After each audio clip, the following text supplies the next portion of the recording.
Honorable Speaker for today's webinar, Professor C.K. Jaishankar, respected Principal Dr. B. Ashalata, my dear participants, good evening to all.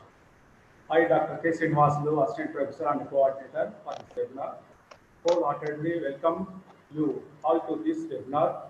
I am glad to organize this webinar as it will be useful to the students and the teacher amid the painful and academic situation.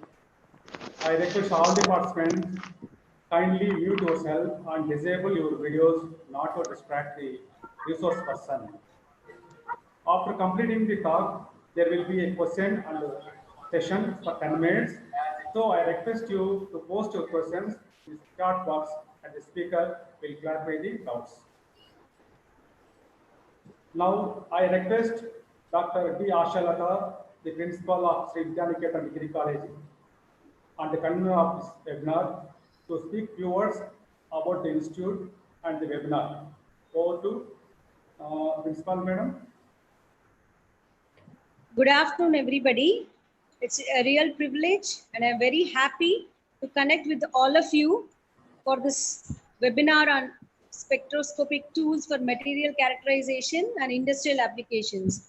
At the outset, I would like to sincerely thank the management, Chairman Sir, Dr. Mohan Babu Sir, and also CEO Sir Vishnu Sir for giving us this opportunity and permission to conduct this webinar, because in the past few years it has been a lot of scientific rush, so every institute needs to update and upgrade itself, and especially look at the student participation in each and every aspect of the institutional growth and progress. So today we are very happy to host this webinar on the behalf of the Department of Mathematical Sciences, and we sincerely once again thank Jayashankar sir for accepting our invitation to be the resource person. Thank you so much, sir. And your honorable presence is always very valuable for us. And especially at this juncture, I would like to say, without management support, we would not have had the time or the ability to conduct this webinar possible. But to be very frank, in the last few years, in the last 5-10 years, when we were talking about Vision 2020, it was a great kind of a dream that we'll achieve everything by 2020. And when we landed up in 2020, we have seen the best of it or the worst of it. It was the most nightmarish, most traumatic corona. I think every adversity has got an opportunity. It has all made us very digital and very advanced in using the technology. That's the reason why today all of us are connected over the internet, over the digital world, over the digital platforms on this network with each other, and we're talking to each other. So it's a great kind of a pleasure for all of us that we are together sharing all of our vision, dreams, as well as knowledge. So this topic, as far as we have chosen this, we have a kind of a vision for all the children who are studying in the college, not only in Sri Vidyaniketan Degree College, but also across the country or across the world, that they need to upgrade themselves for the latest technology or the latest applications of science and technology. So we know that spectroscopy has long since been useful in the material characterization, but now when we are thinking about the great vision of 2035, I think this comes in very handy, because that is what the UN sustainable goals, they talk about how the world is going to suffer and how it's going to raise. So whether it's going to be from the food production to the biogenetical technology which we are using for the pharmaceutical industry or for the medicine or for the industrial development, or where we are using the molecular technology or the thermal technology for lots and lots of industrial nanoscience applications, I think this is going to be a great way of understanding science and using it. So the students who are into the basic sciences, who are into the pure sciences, it's really necessary that the spectroscopic tools should be used widely and even study the analysis, because the biogenetic effect that we have on the world is also equally important, for which only through this we have a kind of a solution. So no other person is going to be a better source for us than Professor Jayashankar sir, with whose valuable message and presence, and also his presentation, we are going to get enlightened. Welcome, sir, for this webinar. So once again, I thank all the administrative and the management team of Sri Vidyaniketan Group of Institutions, Sri Vidyaniketan Degree College, and our college team, the SVDC team of all the faculty, students, and staff for actually making this seminar or this webinar, what we call as right now technically, happening in front of us. Thank you all for joining us. Welcome once again. Thank you, Jaishankar sir. It's over to you, and over to Srinivas sir for a profile of sir right now. Thank you. All the best to all of you. Okay, thank you, madam. Thank you, madam. Your valuable words. Before inviting the speaker, I read out the profile of the speaker. I am privileged to introduce Professor C.K. Jaishankar, sir, the speaker of the day. In fact, Professor needs no introduction as he is one of the towering personalities in the real man of physics. His services and his knowledge speak louder than profile. I have been admirer of Professor C.K. Jaishankar for past 20 years as he is inspiring young minds across the globe by delivering lectures on different topics.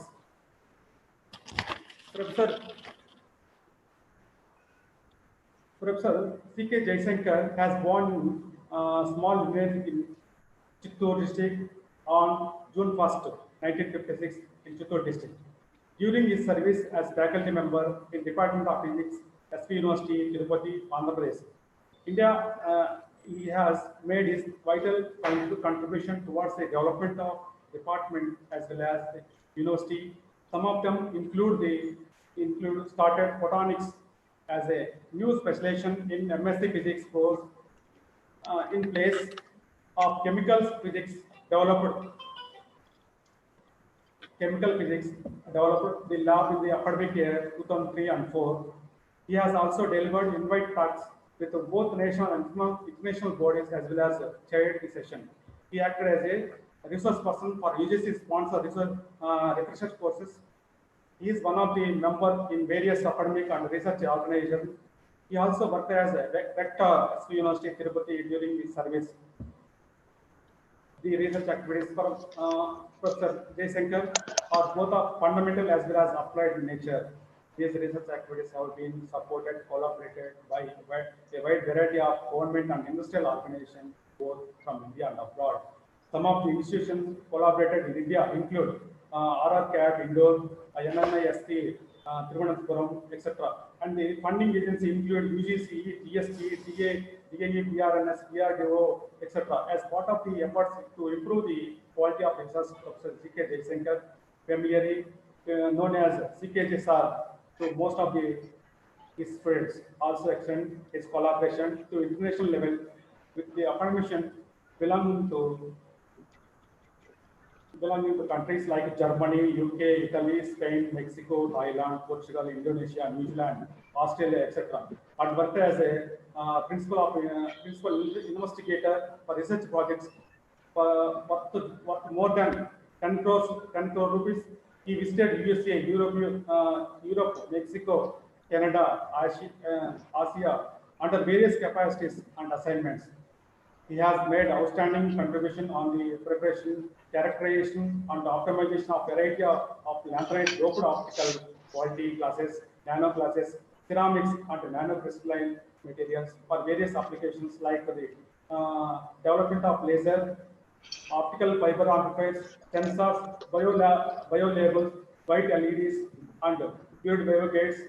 He also explored pressure and temperature dependent luminescence properties which provide valuable information about the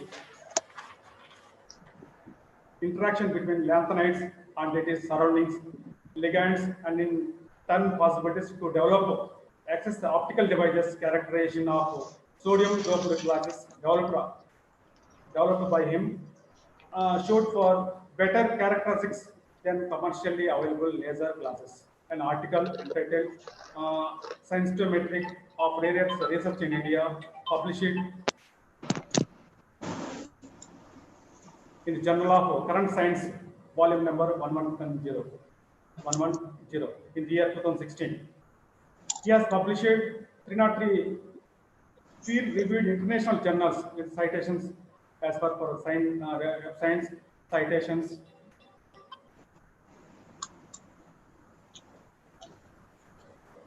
He guided 27 PhDs and 10 MPhil students and supported most of them with the financial support as project fellow care of SRF RS under his projects with a great devotion towards his responsibilities as research supervisor. His systematic and uniform studies on their ligands, radiation, advanced a state of knowledge with the spectroscopy substantially and strengthened for better understanding, designing of, for optical devices based on the areas. With the brief introduction, I humbly request, invite Professor C.K. Jaishankar sir, UGC BSR Faculty Fellow, Department of Physics, to give his valuable presentation on spectroscopic tools for material characterization and industrial applications. Thank you, sir. Jaishankar sir. Over to you, Jaishankar sir. Good afternoon to everyone. It is my unique pleasure and honor to share my knowledge, and I am highly thankful to the Vidyaniketan management and administrators and the staff who are kind enough and allowed me to share my knowledge. And as I already spoken by people, my title is just spectroscopic tools. These are the unique tools which will allow you to characterize any material before it is going to be used for any application. It may be an industrial application or medical application or communication, whatever it may be. But before we are going to use those materials for specific application, specific purpose, we have to characterize them. The characterization is nothing but what is its physical properties, thermal properties, optical properties, mechanical, electrical, there are so many properties come into picture. All those properties has to be precisely characterized, then only one can think of its utility for any practical application. So in this direction, spectroscopy is one of the best tools to characterize any material. That material may be naturally available, synthetic, or any biological materials, what not, you can tell whatever it may be. So spectroscopy is one of the best tool to characterize A to Z. That's all I can say. And now before that, you see, today I am just sharing my knowledge with you.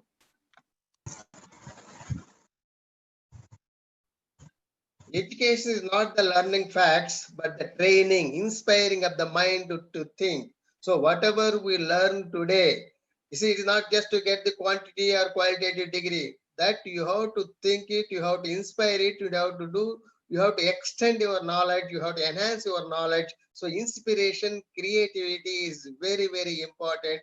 Whenever you learn something, whenever you see something, that is what one should learn, this type of mentality or activity, so that you can do something better than anyone. So inspiration and creativity is very, very important. That should come on his own, not by force. And now you see, before just I'm going to give a talk, just see what is the past, what is the present, what is the future. And you can see there are, you go to any city somewhere, you can see there are so many monuments, temples, forts. For example, you see Taj Mahal. For example, Tamil Nadu, you see the Meenakshi temple. For example, in Tirupati near Kalahasti, you see that those temples are really very, very massive construction, archaeological, marvelous, and engineering is there. That is the glory of the past of Indian culture. And today, with the digital technology, we are able to do everything, whatever you want. Just one stroke is enough, so that you can get whatever information you want, and whatever you want to do, everything can be done, because this is a digital world today. I can say that because of that only, though stay home, stay safe, at the same time learn something through internet, because this internet is the present generation technology. So with the internet, you are able to do something you are not able to, though you are not able to go out, still you can learn something. So this webinar is nothing but the result of lockdown, I can say, or the another way I can say, even lockdown, the people brain is so intellectual. We can see always some alternatives to learn something, so that we can ready for future challenges and competitions. So that is what I can say, the present generation. At the same time, what is to be future? Because you see, Now I am around 60. I never seen in my life staying at home more than 2 days or 1 day maximum. But you see, we are staying a month together in home without going outside. That is the present situation. And what will be tomorrow? Today, COVID-19. Tomorrow, another COVID will come, another thing will come. So we should be prepared all those things. At the same time, human values and responsibilities, environmental, security, social issues, those are all really alarming nowadays. For example, when I am young, when I walk from one place to other place, I used to drink river water.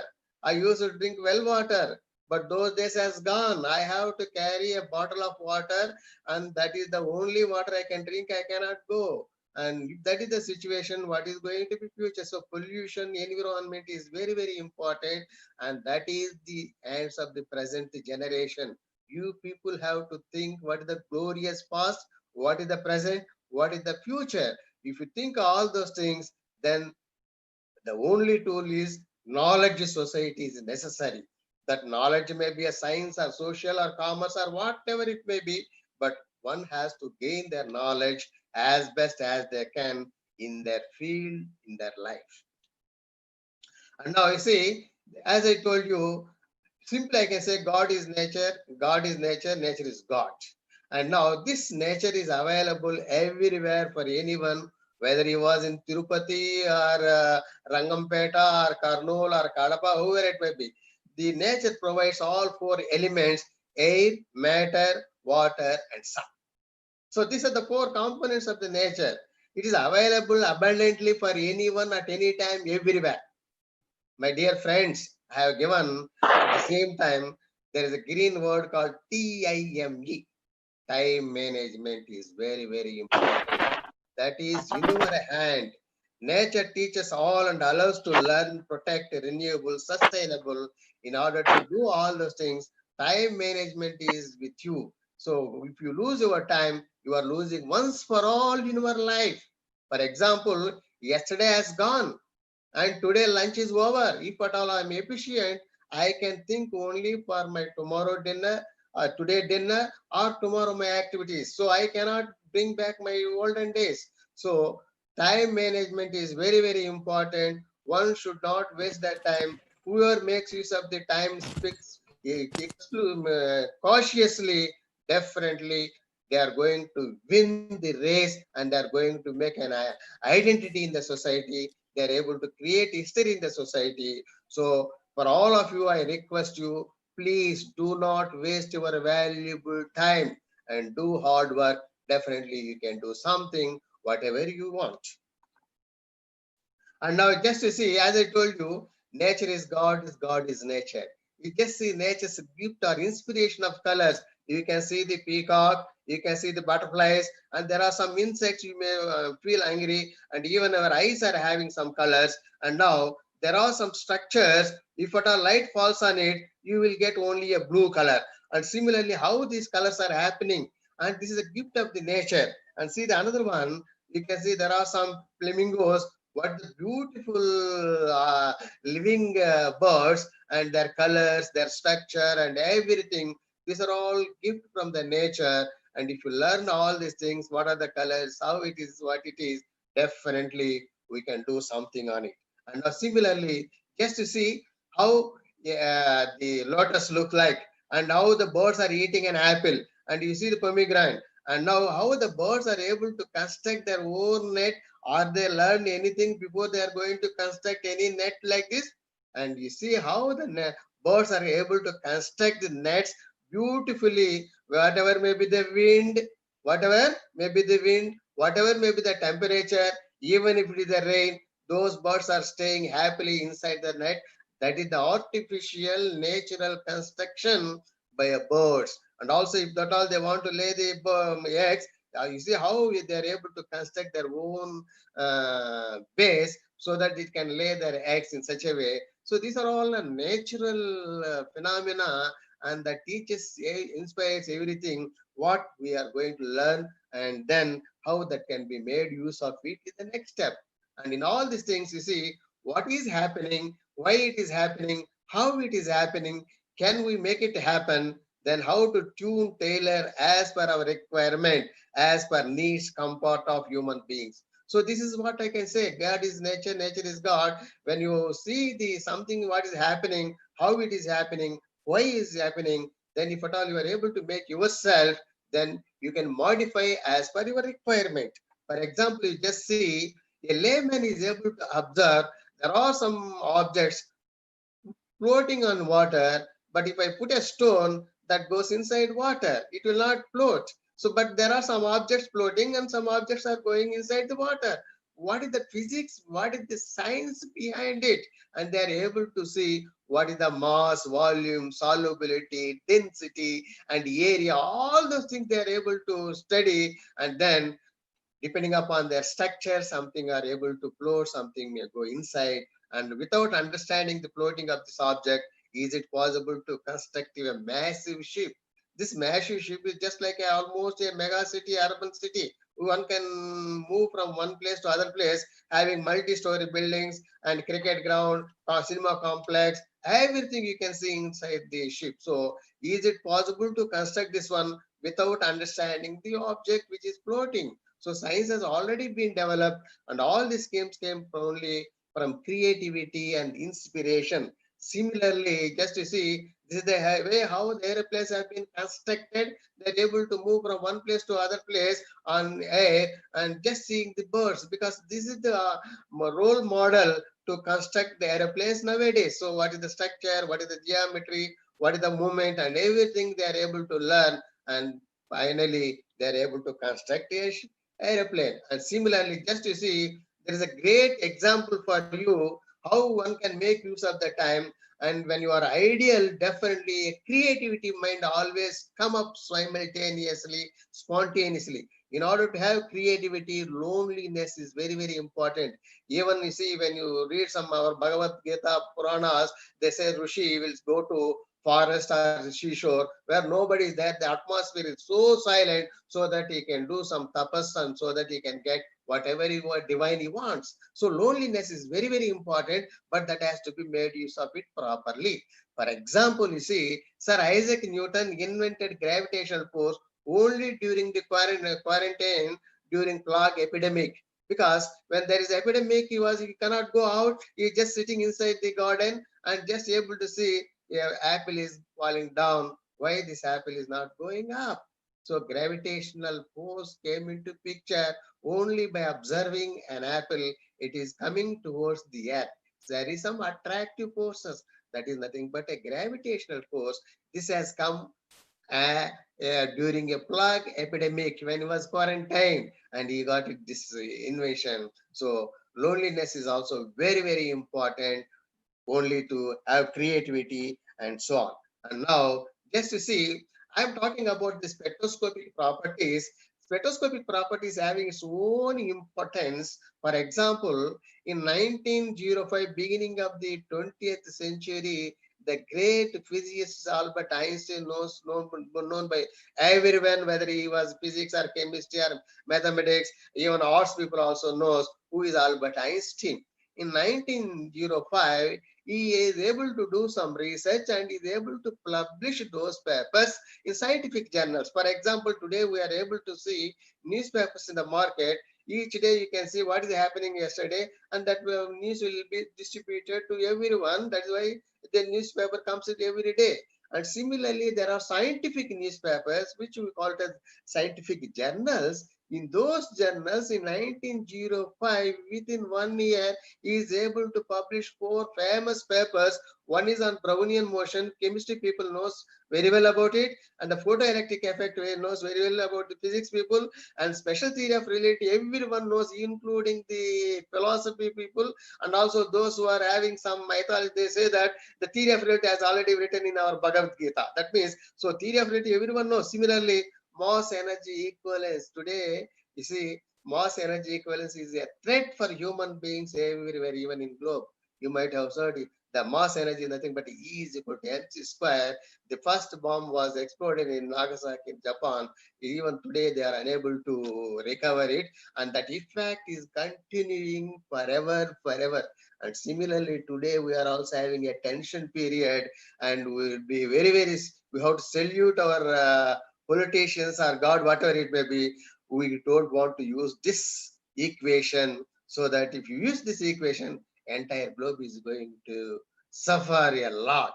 So these are the four equations or four papers published by the great Albert Einstein, and that is in 1905. Of course, out of these four papers, he got Nobel Prize in 1921. People who are undergraduate, because in this audience I am able to see undergraduate, PG students, research scholars, even faculty members, and so on. But faculty members may feel that it may be too elementary. But for the sake of elementary, UG people and PG people, I will tell you, every year you might have seen the cinemas. You can see Nandi Award. Similarly, if you see the cricket, you can say the man of the match or man of the series. You might have heard the statements. Similarly, in scientific inventions, if at all you are able to do something in very, very useful and very new for the society, people are able to give Nobel Prize in that field. That's the highest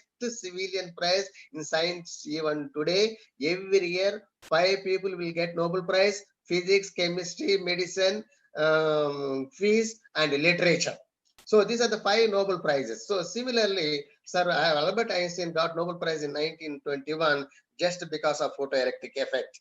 And now, just to see, you might have seen in our post office or somewhere, even in the political leaders, they will put some figures on the material so that they will canvas everything with their product or their name or whatever it may be. Similarly, the entire world has been celebrated 2005 as International Year of Physics, because in 1905, Einstein published 3 famous papers that revolutionized not only physics, the entire science, because physics is the nature of the science. Without physics, nothing is going to be there. Physics is the one of the royal subject, I can say, if somebody is arguing, but still physics dominates in all the fields. And so in 1905, he published 3 famous papers in order to salute his contribution and his recognition. After 100 years, 2005 has been celebrated International Year of Physics, because today you might have World Health Organization, and similarly there is United Nations Organization that controls all over the world, and it tells this, do this, that, do this. It is able to control the everywhere, scientifically, politically, economically, everything. UNO is the extreme supreme body in our world. So UNO recognized 2005 as International Year of Physics because exactly 100 years back, I mean 1905, Albert Einstein published 3 papers. That is why 2005 has been celebrated as International Year of Physics. And now 2015, International Year of Light. You can see the word International Year of Light. That is the International Year of Physics, and this is International Year of Light. You can see light is life, life is light. Without light, there is no life. Without, you can't see anything. You see, any human being want to enjoy in their life, there are only 2 important things will come: vision and audio.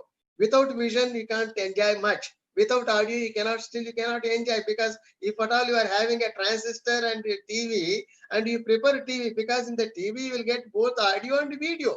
So the light is such an important. 2015 has been celebrated as International Year of Light because first time a first book on optics was published in 1015 by Aljan, and in order to recognize the contribution made by Aljan in 1015 and also the importance of light, the 2015 has been named as International Year of Transition. May take place from one electronic level to other electronic level. In the case of atomic system, you can see only a single transition, whereas in the molecule, the transition not a single one, because there is every possibility and chance of getting transition not only from one electronic to other electronic, but also its associated vibrational and rotational levels. So a transition from one electronic level molecule to another electronic molecule may be a number of transitions, a group of lines. It looks like a band. I repeat once again. If at all you take a molecular spectra, each electronic transition associated vibration rotation levels. So if at all transition from electronic level to one electronic level, again this electronic level is associated number of vibration levels, number of rotations. So there is every chance of getting transition not only from electronic, its associated vibration rotation levels to the ground associated vibration. So you will get many more transitions. You will see group of lines, and we call it as a band spectra, because each electronic transition is associated with a number of vibration rotation levels. That is why you are able to see band spectra. And now, as I told you, why what is happening, how it is happening, and so on. This is nature, is God. God is the nature.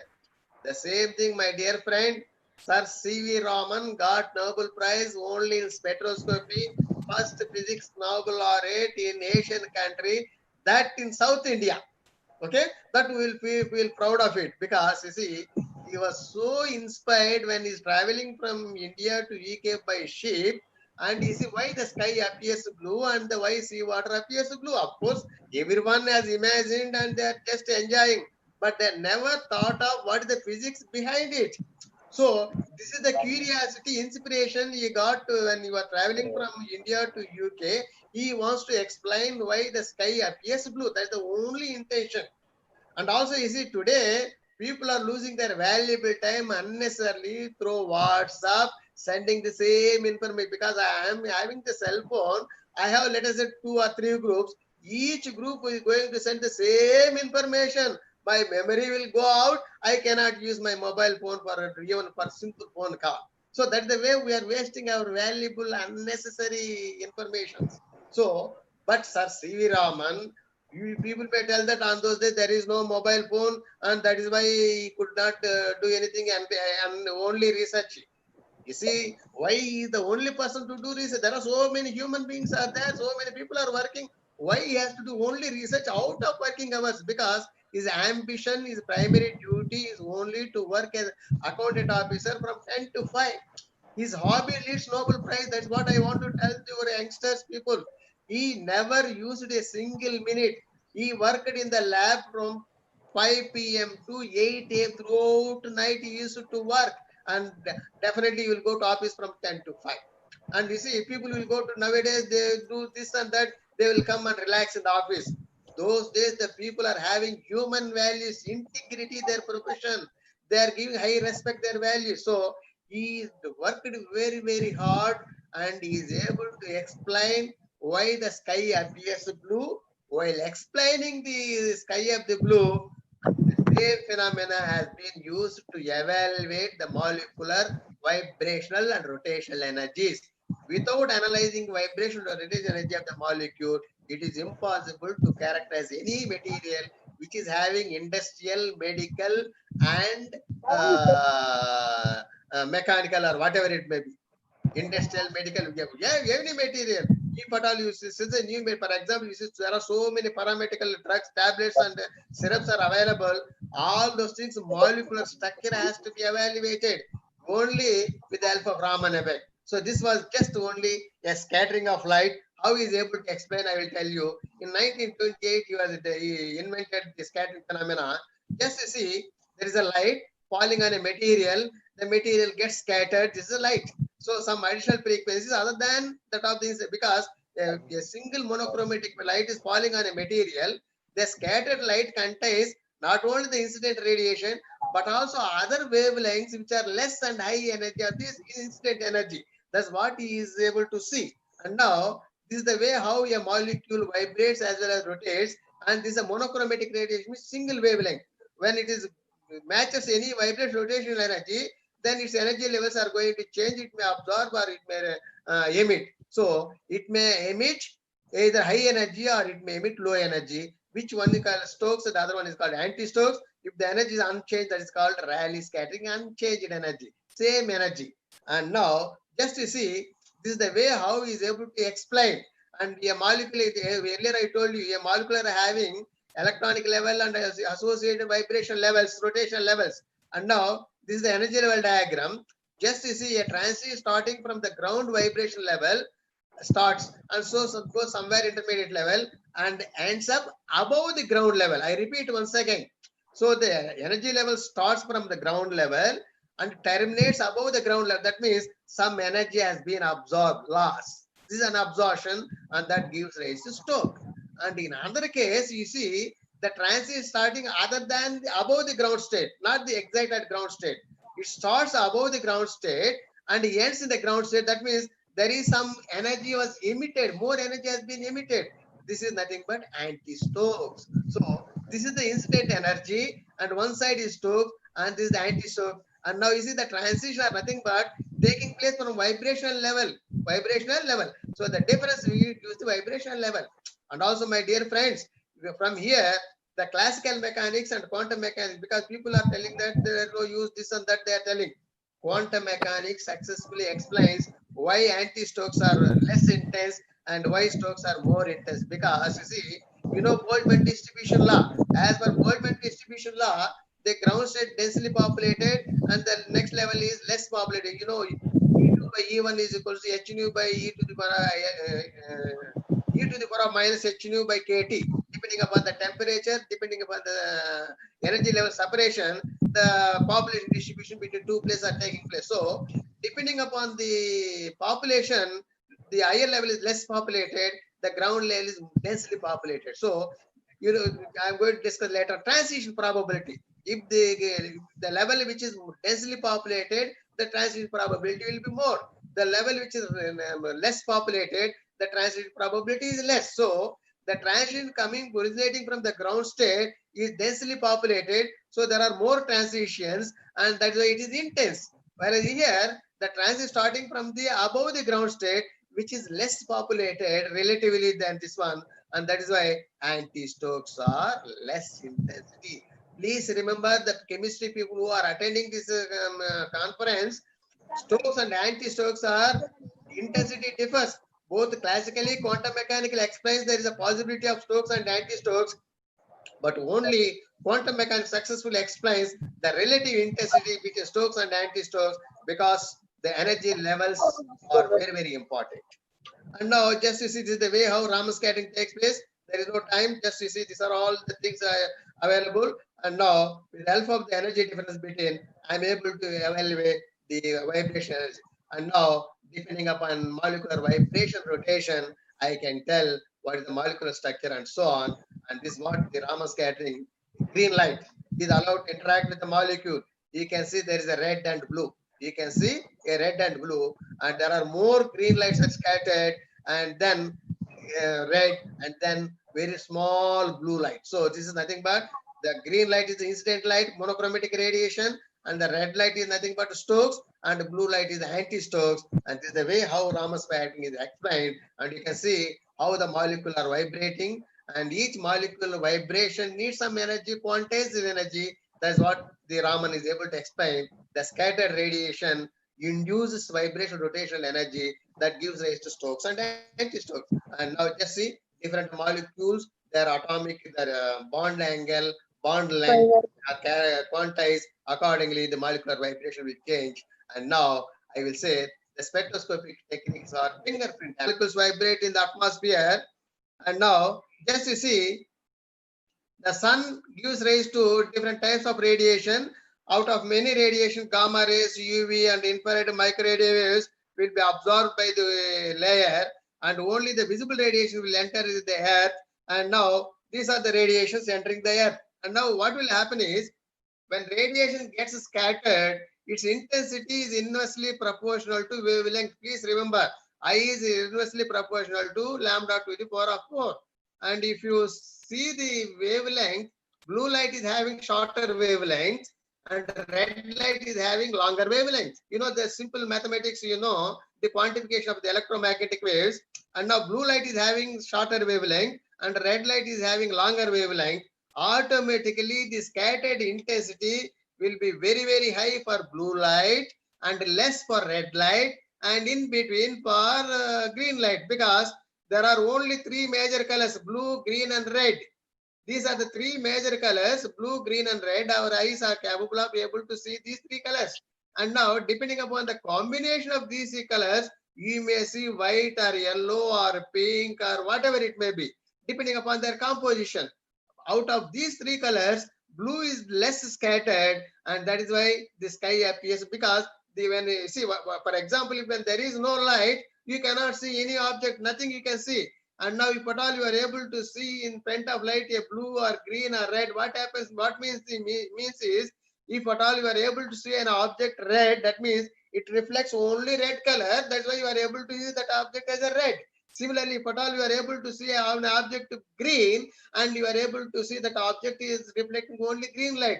Similarly, if at all you are able to see an object white color, it reflects all three colors, and that is why that object appears white. Similarly, an object looks like a black because it absorbs all radiation, nothing is reflected.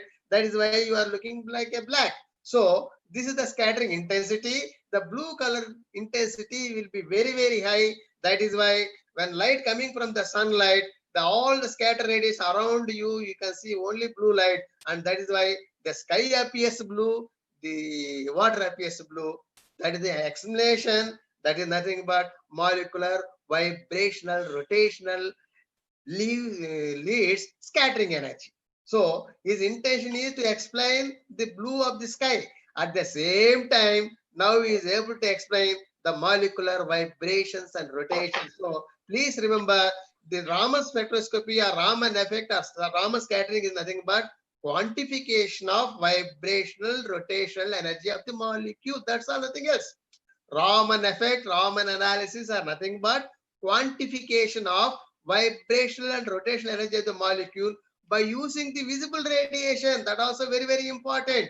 In normal circumstances, molecular vibration rotation will occur only with microwaves and infrared waves. Whereas in the case of Raman effect, you are able to use only the visible radiation. So the experimental techniques are very, very easy. Analysis are very, very easy. Of course, one depends upon dipole moment, the other one depends upon the polarizability, because change in polarizability gives rise to Raman effect. Change in dipole moment and existence of dipole moment give rise to molecular vibrational rotational energy. I mean that you need infrared radiation, microwave, where you have to use visible. So doing analysis with visible is more easy than the infrared or microwave. Microwaves, you see, it needs a medium. Microwave cavity is needed. You cannot transmit electromagnetic waves. So microwave in normal circumstances, it requires a waveguide. So there are so many difficulties are available. And now with the help of Raman effect, one can evaluate the vibrational rotational energy of the molecule. That is the uniqueness of the Raman effect. And now today you are using a monochromatic radiation. So monochromatic radiation is single light, single wavelength. So the Raman effect became laser Raman spectroscopy, because laser is giving a single wavelength in addition to other properties. That's what I am going to do in next episode. Please remember the Raman effect. If somebody, what do you mean by Raman? There are so many people that are telling so many things. If at all you want to tell, Raman effect is nothing but a unique tool to evaluate vibrational rotational energy of molecule by using scattering theory. That's all. By using the scattering. That scattering is due to change in polarizability. Change in polarizability. And now this is what I can say. You see blue, green, red, and enter the atmosphere. Only blue light is able to reach there. All other gets dissipated. And similarly, you can say why the sun rays and sunset appears red. Because you see, normal circumstances midday or after 11 up to 3, you can see the blue of the sky. But in the sun rays and sunset, you are able to see the red color. Why? Because out of all visible radiation, violet to red wavelength is having longer wavelength. When during sunrise and sunset, the distance between the earth and sun is very, very long. I repeat once again, during sunrise and sunset, the earth and moon is very, very long. So only red waves is able to, red color is able to travel a longer distance, not the blue, not the green. And also, if it's a simple example, I will tell you, radio communication. They never call it the X-ray communication. Previously, they are able to communicate before fiber optics, radio communication or microwave towers, because those are having longer wavelength. that will travel relatively long distance than the other wavelengths. So during sunrise and sunset, the distance between sun and earth is very, very long. Only longer wavelengths will travel longer distance. That is why you are able to see red color. See the difference between blue of the sky and red color during sunrise and sunset. This is the scientific explanation. Only spectroscopy comes into picture. Scattering phenomena, nothing else. And now, so with the help of this molecular spectroscopy, identification molecular, if at all you want to construct any material, any engineering material, any medical, biomaterial, whatever it may be, identification molecular constructs are very, very important. And molecular structure, what is it? Is it linear molecule, non-linear? Is it covalent or ionic? Everything I am able to establish only with spectroscopic technique. Similarly, phases, for example, some materials keep on changing the phases because due to temperature, pressure, and catalyst, whatever due to age, because keeps on changing its. For example, you know, radioactive elements keep on changing. And similarly, if there is a compound disintegrated by itself, so how long it will stay stability and everything I am able to evaluate with these things. And similarly, isotopes, we see molecular vibration, rotation depends on mass of the molecule.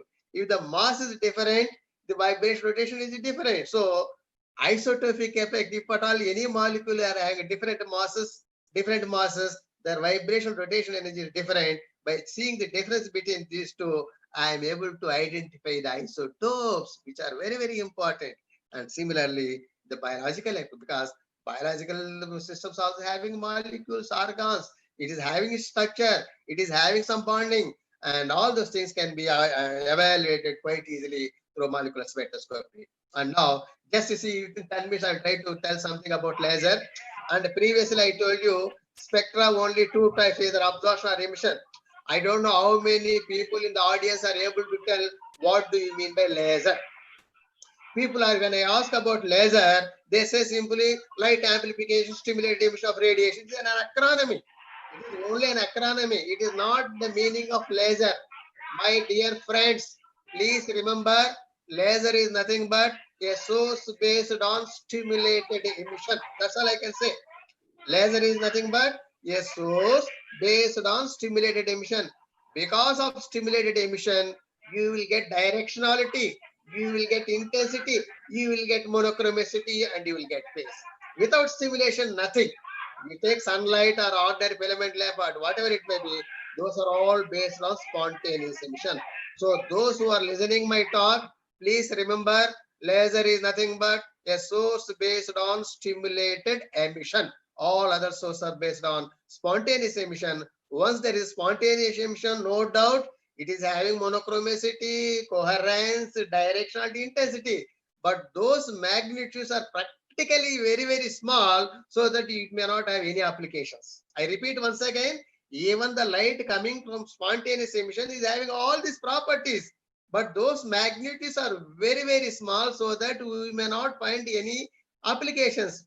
Whereas lasers, all these applications, all these properties are very, very high value, so that you can have any application, whatever you want. Without laser, there is no life. Light is life, life is light, laser is light, love light or love laser. That's all I can say. And now it was invented in 1960. This is 2020. After 60 years, what is the status of laser and how it is going on and so on. And just to see, in 1905, Einstein published 4 famous papers, no doubt about it. In 1917, he is the person who proposed stimulated emission theoretically. And now, experimentally, it is possible only in 1954, a measure was invented by Charles Tavern, who got Nobel Prize. And in 1960, Theodor Maiman, who is an engineer, because you see, this college is engineering, SVTC college is famous for engineering, not for science. Without engineering brain, the application is not that much of easy. Theodor Maiman is an engineer who made experimentally possible stimulated emission, because a small trick is necessary. No, you see, once a theory is proposed in any development in science and technology, once there is a theory, the experiment will come spontaneously, immediately. But whereas the theory was proposed in 1917, experimentally it is possible only in 1954 and 1960. See the difference. For example, Raman effect in 1923, scattering theory, Stokes and anti-Stokes are proposed 1923. Experimentally, it is possible within 5 years. Similarly, Mossbar effect, everything was just proposed and got it simultaneously. Whereas the theory was proposed 1917, but experimentally possible 1954 and 96, and later on the different fields. So that creativity, imagination is very, very important. That was stuck with Maser as well as Ruby Laser by the great Maimon. Unfortunately, he was not given Nobel Prize because politics is everywhere is there, and the analysis depends on somebody's. I can say some godfather should be there. He should be given Nobel Prize, but nobody could not get Nobel Prize, though he was a person who made possible laser, and that is the history. It is there everywhere, and it will continue like anything. As long human beings are there, this racism, partiality, selfish, everything will continue. But however, we have to enrich our knowledge. That's the only weapon for us to live peacefully, comfortably. And now this is just a normal life, and these are the 3 people who got Nobel Prize. As Einstein, I told you, 1921 he got Nobel Prize photoelectric effect. Similarly, in 1960, these 3 people got Nobel Prize lasers, but not the great Maimon. And now just you see, if I compare the properties between ordinary light and laser light, my first property difference is ordinary light is spontaneous emission and laser light is stimulated emission. The stimulated was proposed by Einstein and spontaneous emission was proposed by Bohr, and these are different properties and so on. And now just this is the way how the ordinary light gives different wavelengths in different direction, and laser gives light in only one direction.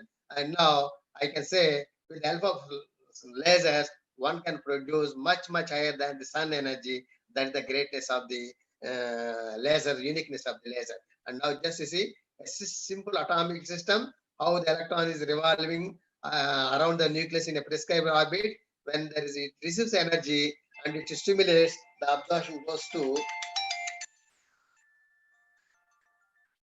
Hello, Chapama. Busy gunan sir, nenu malmadata sir.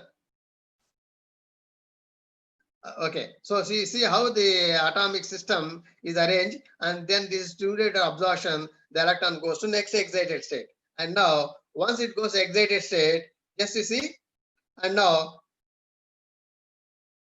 same thing I'm showing, and just you see that comes spontaneous emission will take place, and the excited atom comes to the ground state, so on it takes place. And now you see the another situation, there is a stimulated emission when the incident photon strike the system, and resultant is 2 photons.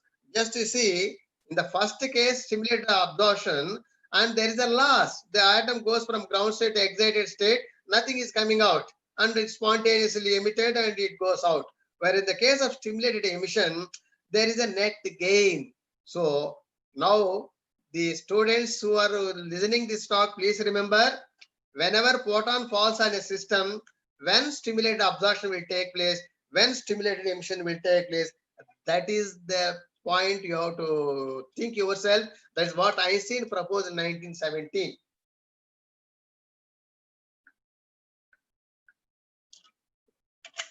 You see carefully, because this is an online, that's why I could not ask you anything, but there is no time. I will explain you so that your mind may not be that much of sharp, but you can absorb something and later on you can make sharp yourself. If you give answer, then I can test your sharpness. Anyway, look, this is the stimulated absorption, stimulated emission.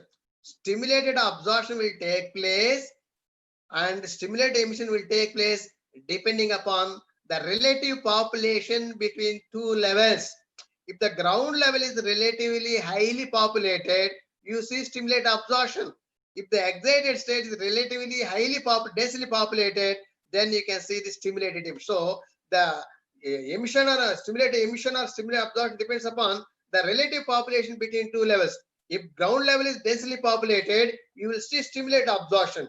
If the excited state is relatively highly populated, then you can see the stimulated emission. So population inversion is needed for stimulated emission. Once stimulated emission, there automatically amplification will take place. Once amplification takes place, the direction, because the stimulating and stimulated photons are having the same direction, and same intensity, so that the intensity gets amplified. So in order to get stimulated emission, population inversion is essential. In order to get amplification, stimulated emission is essential. Once stimulated emission is obtained by amplification, directionality, coherence, monochronicity, phase, intensity, everything automatically will come. So the first one, this will be, the second one is spontaneous emission. So there is no directionality, there is no amplification. Whereas in the case of stimulated emission, there is amplification, direction, everything, so that you will get highly intense radiation. And now this is what I am explaining again. There is no time for me. And just to see, this is what the spontaneous emission and stimulated differences. And only difference you have to remember, one is spontaneous, the other one is stimulated. And now you see, when people are able to talk about Einstein probabilities, this and that, the Einstein coefficients. Einstein's coefficients nothing but the transition probability between two levels. Once a photon jumps, how many up and how many down, and thermal equilibrium and so on, and he is able to evaluate everything, the thermal equilibrium, and he is able to give two import. This is the conclusion from the transition probabilities or Einstein coefficient, whatever it may be, and you can see A21 is nothing but spontaneous emission. A21 is nothing but spontaneous emission, and B is nothing but stimulated emission. And these two depends upon the frequency. And now this is, you see, and this equation clearly says that depending upon the energy, that the energy admits between two levels. If the energy difference is more and more, spontaneous emission will be dominating. If the energy difference comes closer, and I mean the energy separate comes smaller and smaller, there is a probability for stimulated emission. I repeat once again, by seeing this equation, if the energy difference becomes more and more and more, spontaneous emission is going to be dominated. If the energy difference comes very small and smaller and smaller, then there is a possibility of stimulated emission. And now that is why you see maser and laser. Maser is a microwave region, and now it is very, very easy to get stimulated emission in microwave region rather visible radiation. So first maser has come because relatively easy to get stimulated emission compared to visible radiation. And later on, once you are able to get stimulated emission from microwave to visible, then now it is possible to get stimulated emission not only with visible, even UV stimulated emission, X-ray stimulated emission, even gamma ray stimulated emission is possible, because that is the science and the technology in the hands of the people who struggled rigorously night and day. They worked, they think the science of the material, engineering of the material, and today we are able to stimulate emission not only in the microwave, even in gamma rays. So that is the development we are enjoying. And now I am quite sure the time is shooting up. And with this, just to see, population inversion is essential for stimulated emission. And this is the way how I can explain. And just to see, this is the simple diagram I am able to explain. And this is the first ruby laser where chromium 3+ atoms are doped in Al2O3. And when you pump this one, the atom gets excited. Once the atom gets excited, it spontaneously emits. The only trick in 1960, what the great person did was, the emitting system was kept between a resonance cavity. That is the only breakthrough or a vital role to get stimulated emission. Just see this material. This material, once it is pumped, once it is excited, it emits photons in all directions. But you see, there are so many atoms in the medium. If at all, at least one atom emits along the axis. I repeat once again, if at least one atom emits along the axis, it will travel along the axis. On the way, if there is any excited atom, it stimulates. So photon gets amplified. And again, it may hit another atom. So the initially spontaneously emitted photon energy may strike the excited atom, so that stimulated emission will take place. So similarly, it keeps on hitting and it will not go coming out. Again, it will re-enter because there is reflecting mirror. So it keeps on traveling along the axis as many times as possible. Once it is traveling means the atoms which are on the axis keep on pumping. I mean, the one atom gets excited by pumping, and by stimulated emission, the atom comes to ground state. By the time it comes back, the atom gets excited because pumping is so rapid than the process of the stimulated emission. So this is the way how stimulated emission keep on takes place. And now the resonance cavity is fixed in such a one is 100% reflecting, the other one partially reflecting, so that this and laser beam comes. This is the way how stimulated emission will work and how the laser can be produced.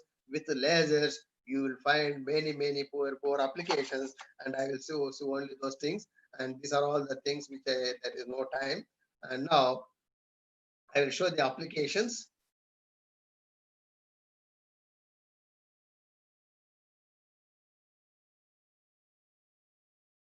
Look, you see the application of lasers in mechanical industry, electronic industry, nuclear energy, everywhere you can see the applications. Laser in medicine, military, and so on. And also advanced laser surgery, because painless and bloodless, I can say, the laser can be utilized properly in such a way, we can call it as painless and bloodless. I will tell you why. And also just to see the lasers, for example, the light emitting diodes has come into because I have supposed to discuss that one. With the help of light emitting diodes, we are able to identify the products barcode. Just to see, this is one of the best applications. Everyone is able to see. If you go to supermarket, there's a barcode. It is nothing but this is artificial, I can say, a natural fingerprint. You can see how the lines are distributed in such a way. You put as many as you want side by side, it is impossible to duplicate. So similarly, there is a barcode. This is a natural barcode, and this is a man-made barcode, I can say. So the number of lines, each line separation, thickness different, so that you can produce as many as you want. And now we are able to in a square type. And this is the way how product can be identified by using a barcode, where people are employing lasers or light emitting diodes that will scan and it will find out what is the material and so on. And similarly, you see, with the help of lasers, industry application, I'm just telling that. And also, you see, there is a small printer which you are able to print it. Similarly, a laser scanner is there. In such a way, you can make your garments in such a whatever design you want. And similarly, on buttons, you can put whatever design, because laser is so intense, you can focus at particular period in such a way you can get as many designs as you want. This is what a practical application people are enjoying with the designs, and these are all laser indentation, I can say. And similarly, see, laser surgery is bloodless and painless. For example, this is the wood. He is able to cut the wood with a saw, and now he is able to cut this wood with a saw.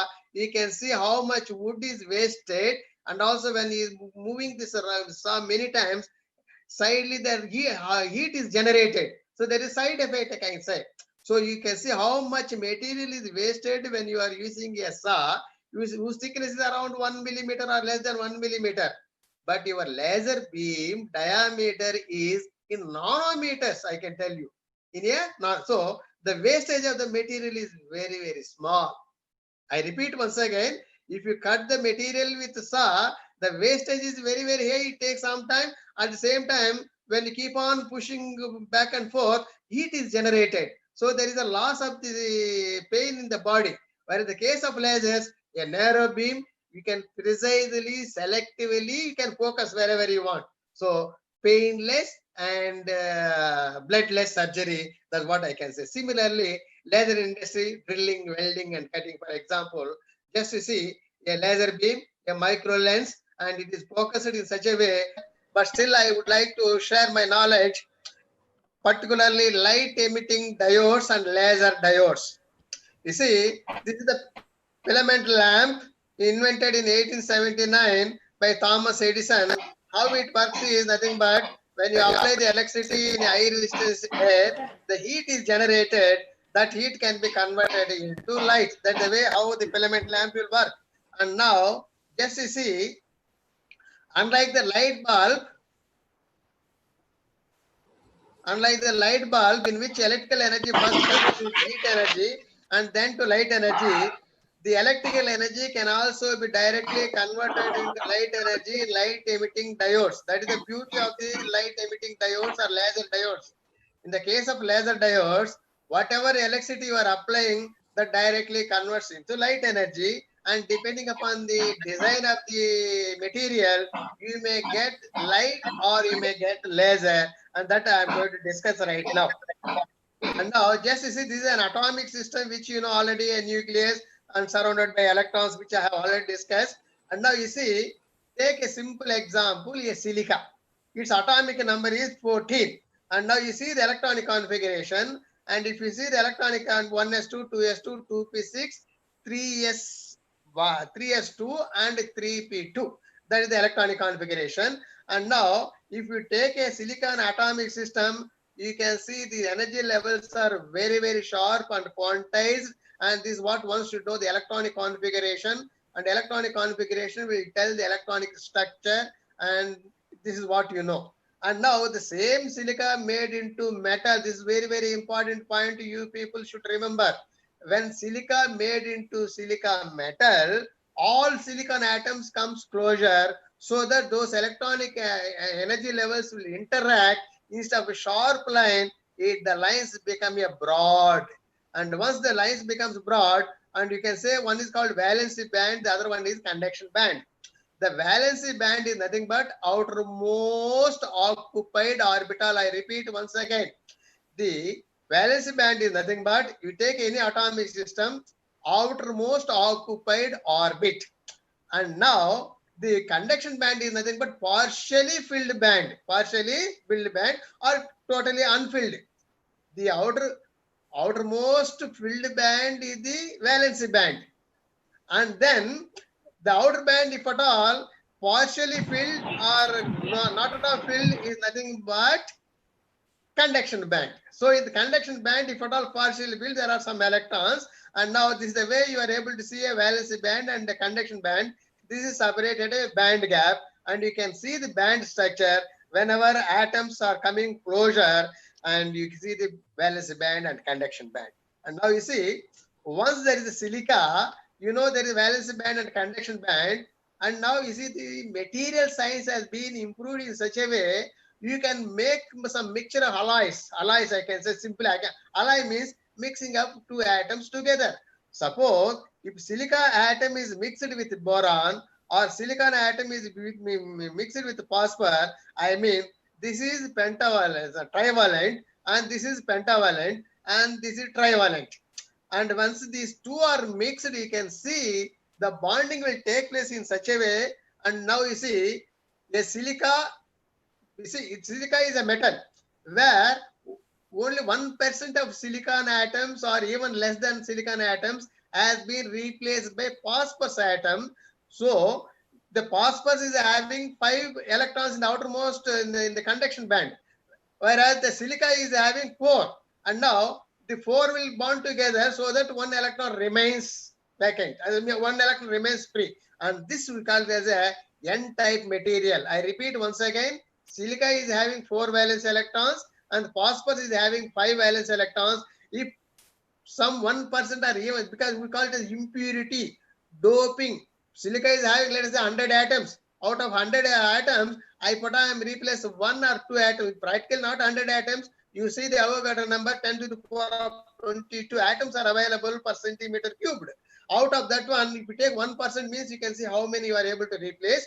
And now each boron atom is going to raise 1 extra electron. Sorry, each phosphorus atom is going to give 1 extra electron so that the material becomes N material. At the same time, the same silica material, if at all I am able to dope boron, boron is having only 3 electrons, whereas silica is having 4 electrons. So while sharing, what will happen is the silica is able to give 1 electron to boron so that the silica becomes ionized. So a hole is created. And now this is called positive material. In any standard textbook is available. If you want, I can repeat once again if anybody later on. So you can make a material N-type and P-type, and depending upon the doping of a tetravalent material. And now just you see, when you dope one becomes P junction, the other becomes N type and P type. If both are brought together, and now you can apply a voltage because forward bias. Here forward bias means positive terminal will be connected to positive. I mean P terminal is connected to positive terminal. P terminal is the holes. Holes are nothing but represents the positive, and electrons represents for negative. So the negative N type material, N is connected to the negative, and the positive is connected with positive. This is called forward bias. Once there is a forward bias, what will happen is electron moves towards holes and holes moves towards electron. So they, once they are moving together opposite direction, at certain stage they will recombine, and the recombine results some loss of energy. If that loss of energy depends upon the band gap, valence band and the covalent band. The band gap dictates the energy is going to be a thermal or radiative. I repeat once again, depending upon the band gap, you may get thermal energy or you may get in the form of electromagnetic waves. So all depends upon the band gap and the selection of the material. And now normal semiconductors, the band gap is very, very small. So the thermal energy is released. So that is only conductivity will take place. Where in the case of light emitting diode, the recombination gives rise to electromagnetic waves. Just you see, and now this is the energy scale, and this is the free electron, and this is the hole in the valence band and conduction band. If it recombines, free electron releases non-radiative energy while recombining with the hole. And now free electron releasing photon or light energy while recombining with the hole. So these are the two things we have to see the difference when electron transition laser diode and when electron transition ordinary diode. In ordinary diode, electrical conductivity will take place. In the laser diode, electromagnetic wave will be released when hole and the electron recombines, and that is the technique we are using. And just to see, this is the p type where the holes are dominating, where the electrons are dominating. When it's forward bias, and you are able to see the light coming from the semiconductor device. So this is nothing but emitted photons or emitted light and conduction band and valence band, and this is the process of generating light from light emitting diodes, and the symbol how they are able to donate, indicate. And now how it is constructed is nothing but a simple one of the methods used to construct lead is to deposit 3 semiconductor layers on the substrate. This is the substrate, and now the 3 semiconductor layers deposit on the substrate are N type semiconductor, P type semiconductor, and active region. Active region is present in between the N type and P type semiconductor. So just you see, this is the diagram. You can see there is a P type and N type. There is active region and forward bias, and now the light is emitted. This is the way how light emitting diodes will work, and this is a semiconductor device.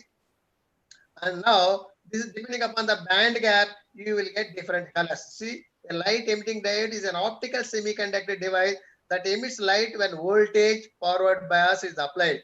In other words, LED is an optical semiconductor device that converts electrical energy into light energy. The LEDs which emit invisible infrared light are used for example, when you are using a remote control to change the channels of your TV or switch on, switch off with your car door opening or closing. Those are all infrared emission light through light emitting diode process only. And now just see what determines the color of any light. The material used for construct light emitting diode determines its color.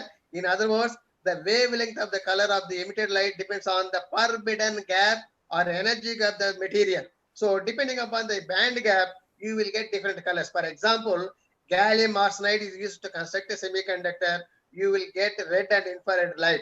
Similarly, gallium nitride, because you see in periodic table there are so many elements, trivalent, pentavalent, tetravalent, and so on. You combine in such a way so that you will get a free electron or a hole. A hole represents the positive material and the electron represents the N-type material.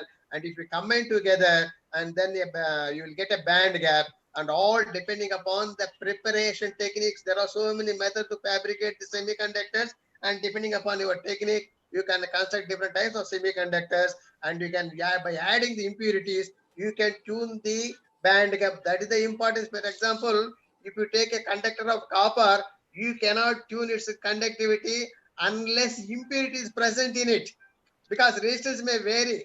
Whereas in the case of semiconductors, you can tune the conductivity. That is the basic difference between normal semiconductor and a normal conductor. Semiconductor, you can play, you can create miracles as much as you can. Whereas in conductors, no challenges, no excitement when you do research in conductors. Whereas in the semiconductors, you can tune, you can vary the band gap, you can tune the impurities. So you can manipulate in such a way, you can get whatever color you want, whatever intensity you want. That's the beauty of semiconductors, light emitting diodes. And now just to see, this is the way how it works.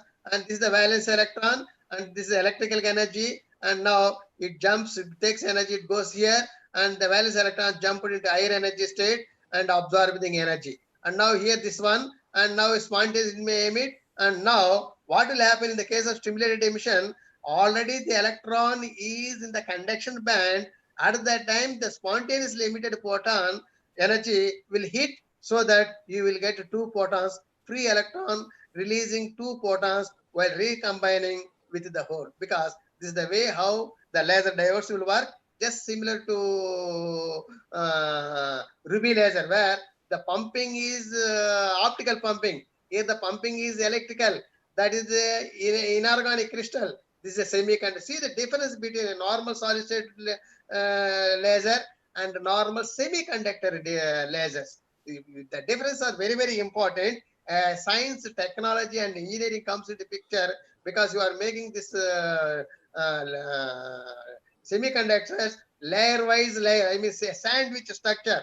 The structure is very, very important. And now you see, this is P type and this is N type, and it is forward biased. And you see, it is, you need a cavity. And now partially reflecting mirror and fully reflecting mirror, because here there is no need to use the resonance cavity separately, because in the case of normal lasers, you are using mirror separately. Whereas here, the semiconductor device is such a way, you can polish the sides in such a way, one that will act as a resonance cavity, and during polishing, you can make it 100% polishing, less than 100%, so that one will be perfect reflector, the other one is partially reflector, so that the partially reflector laser beam will come out. And this is the way how the laser diode works. And now you can keep on changing the P-type material, N-type material, and depending upon the voltage, you can enhance the intensities and you can decrease the intensities. Everything is possible. You see, once there is a voltage application, by remote you can vary. That's how people are working nowadays. All light emitting diodes with remote, because there is you can adjust your fan speed. Similarly, you can adjust the intensity. Not only the intensity, I can change even color of the light emitting diodes or laser diodes, because depending on that's the way it has been developed nowadays. All laser diodes or light emitting diodes, its intensity may be varied, its color may be varied, and you see the beauty of it. At the same time, these lighting emitting diodes may also be used as a display devices. Display device, for example, if you go to road, there is a traffic signal. In the traffic signal, that is just only 1 feet diameter of round shape. Inside there are so many LEDs are there, and you can glow it in red, or you can glow it blue, or you can glow it yellow. At the same time, if that area is more, then I can display words, characters, or figures, or whatever it may be. That is the beauty of the light emitting diodes. The application of light emitting diodes are enormous. And these things, it is really the industry is coming up, and engineering marvelous is coming up, so that how one can fabricate, manipulate the light emitting diode efficiencies, and fixing of that on the screen and so on will come into picture. And this is the way how I can say light emitting diodes is nothing but coming up like anything.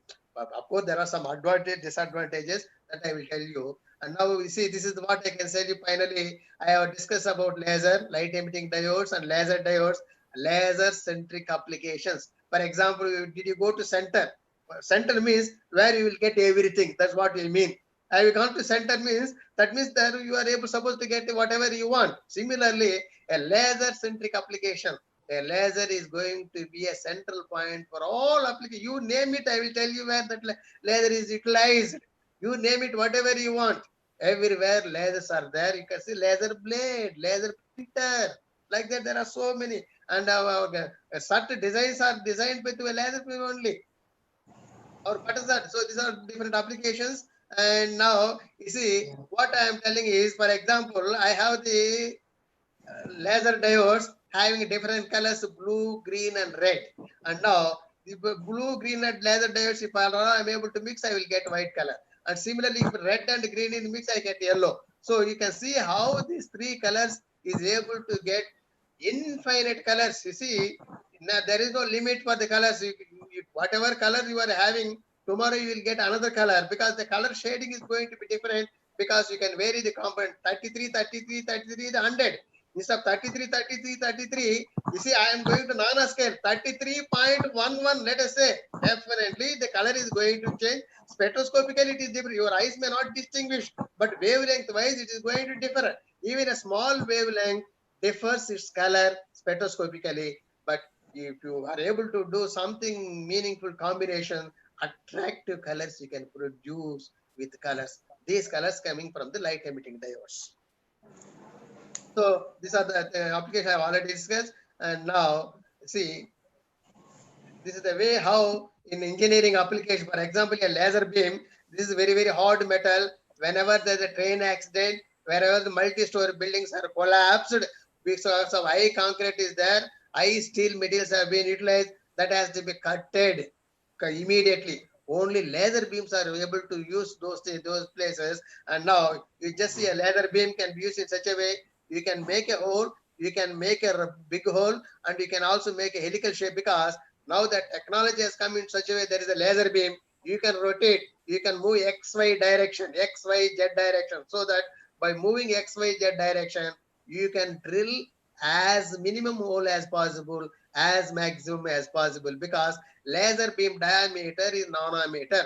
Whether you believe me or not, with the help of laser beam, I can construct a grating in my air, because air is in a micrometer, 100 micrometer, around 100 micrometers.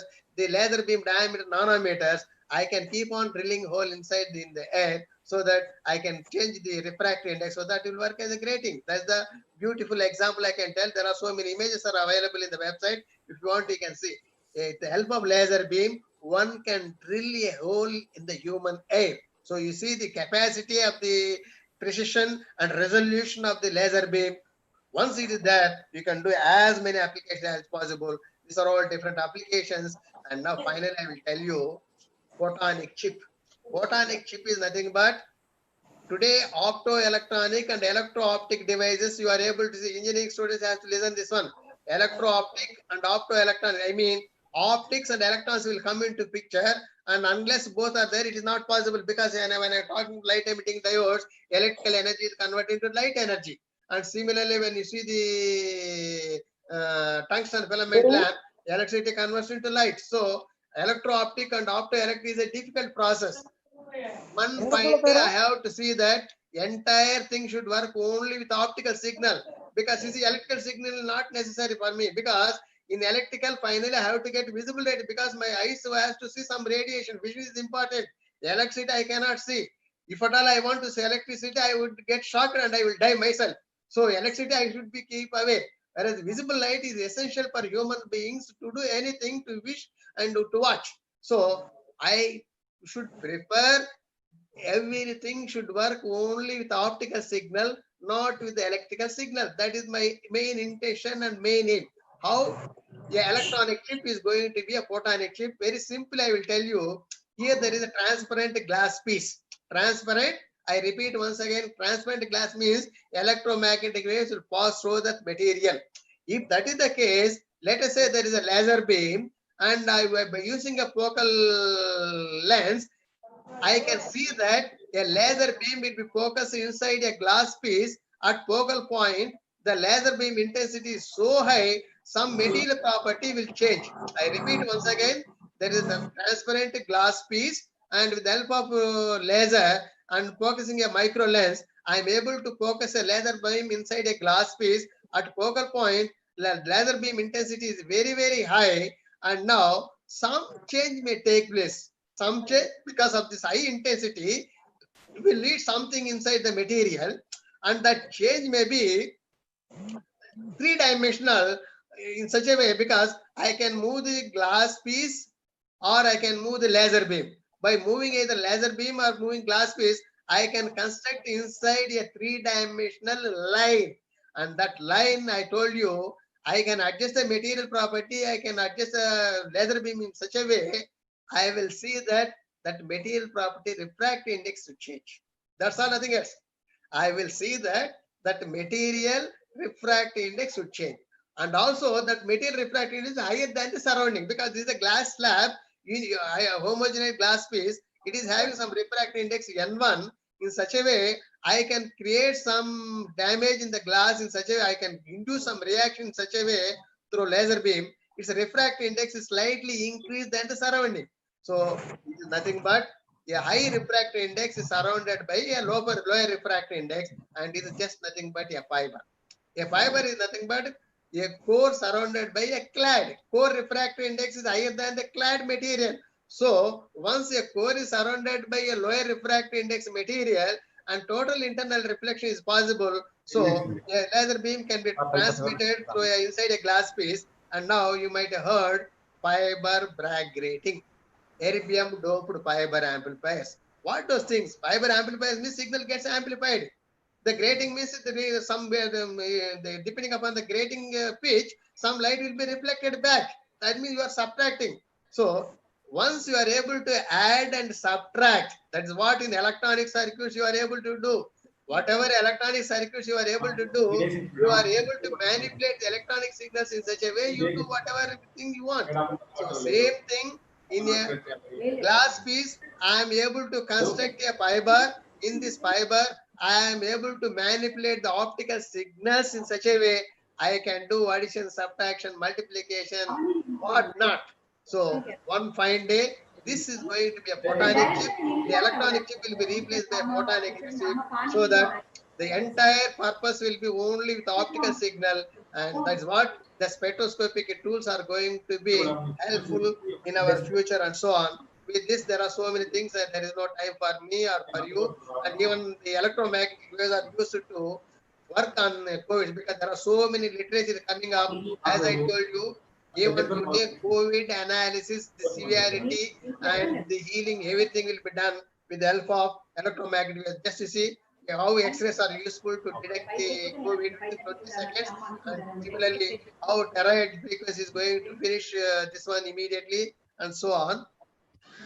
And FTR spectroscopy, Young Center, there are so many ways. And similarly, you see how a laser beam is going to remove the scans and beautiful faces. There are scran and with the help of scare, this can be removed with the laser beam, and you can correct the retina correction, everything with the laser beam. And similarly, the industry very high, you can drill any metal. And similarly, you see, this is the monument where due to urban pollution, the colors have been faded.